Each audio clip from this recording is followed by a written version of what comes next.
Saya rasa KPK bekerja dengan profesional. KPK bisa memanggil siapa saja di negeri ini, dan kita sudah saksikan itu selama hampir 20 tahun usia KPK. Itu siapa saja bisa dipanggil. Jadi saya tidak bisa memvalidasi atau menolak statement itu. Saya sendiri tidak pernah mendengar secara langsung kutipan-kutipan itu. Tentang Direktur Penuntutan KPK yang konon dia minta resign. Apa betul? Ini bisa salah, bisa. Tapi ini isu yang tidak jelas ujung pangkalnya. Oleh sebab itu Pak Ketua KPK jelaskan ini supaya tidak ada spekulasi di publik.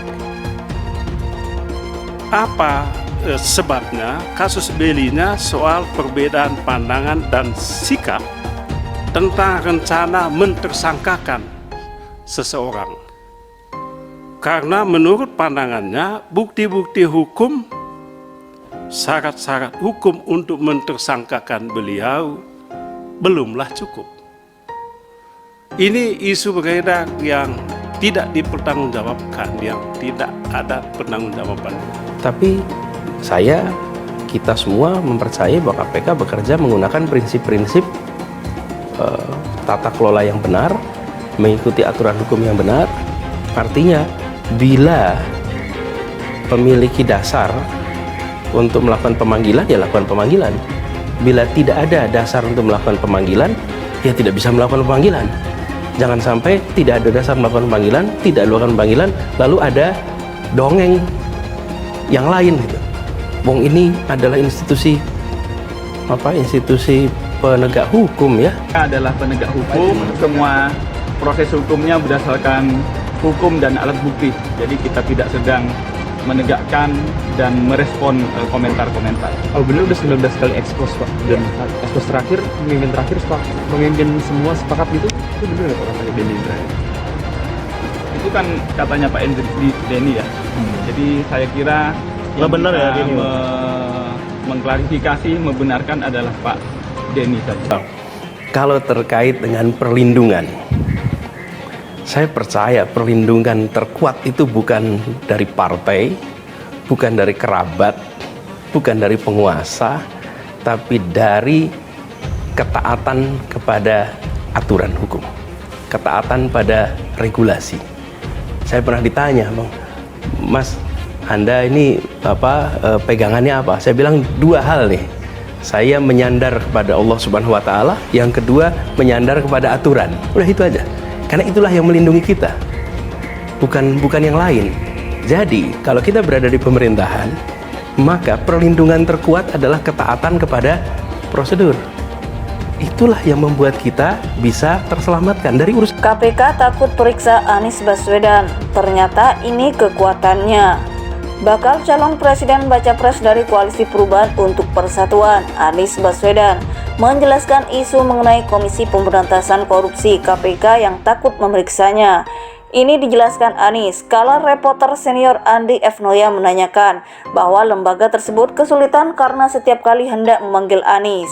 Pak Mahfud Menko Polhukam pernah mengatakan dia didatangi oleh pimpinan KPK dan pimpinan KPK itu mengadu bahwa dia atau lembaganya dalam kesulitan karena setiap kali hendak memanggil Anda untuk diperiksa, kemudian isunya jadi meletup di masyarakat, kemudian dianggap ini politisasi, kata Andi melansir dari YouTube channel Anies Sabtu 23 Juni 2023.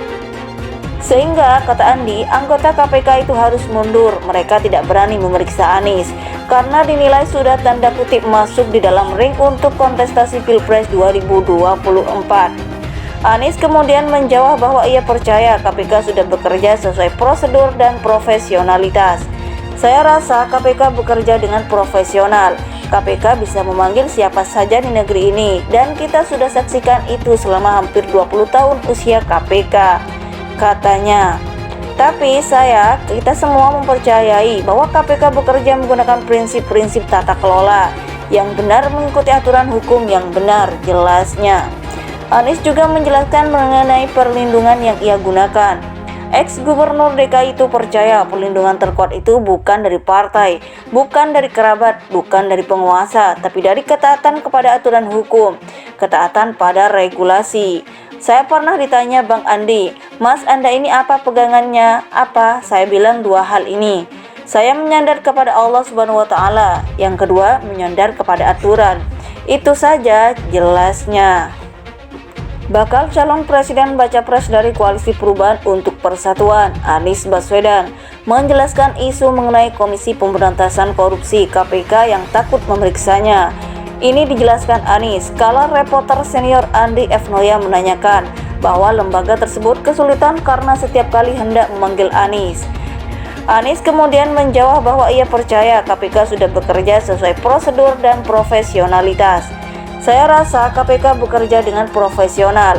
KPK bisa memanggil siapa saja di negeri ini dan kita sudah saksikan itu selama hampir 20 tahun usia KPK, katanya. Anies juga menjelaskan mengenai perlindungan yang ia gunakan. Ex-gubernur DKI itu percaya perlindungan terkuat itu bukan dari partai, bukan dari kerabat, bukan dari penguasa, tapi dari ketaatan kepada aturan hukum, ketaatan pada regulasi. Saya pernah ditanya Bang Andi, Mas Anda ini apa pegangannya? Apa? Saya bilang dua hal ini. Saya menyandar kepada Allah Subhanahu wa Ta'ala. Yang kedua, menyandar kepada aturan. Itu saja jelasnya. Tapi kita semua mempercayai bahwa KPK bekerja menggunakan prinsip-prinsip tata kelola yang benar, mengikuti aturan hukum yang benar, jelasnya. Pak Mahfud Menko Polhukam pernah mengatakan dia didatangi oleh pimpinan KPK dan pimpinan KPK itu mengadu bahwa dia atau lembaganya dalam kesulitan karena setiap kali hendak memanggil Anda untuk diperiksa kemudian isunya jadi meletup di masyarakat, kemudian dianggap ini politisasi, kata Andi melansir dari YouTube channel Anies Sabtu 23 Juni 2023. Sehingga, kata Andi, anggota KPK itu harus mundur. Mereka tidak berani memeriksa Anies karena dinilai sudah tanda kutip masuk di dalam ring untuk kontestasi Pilpres 2024. Anies kemudian menjawab bahwa ia percaya KPK sudah bekerja sesuai prosedur dan profesionalitas. Saya rasa KPK bekerja dengan profesional. KPK bisa memanggil siapa saja di negeri ini dan kita sudah saksikan itu selama hampir 20 tahun usia KPK, katanya. Tapi kita semua mempercayai bahwa KPK bekerja menggunakan prinsip-prinsip tata kelola yang benar, mengikuti aturan hukum yang benar, jelasnya.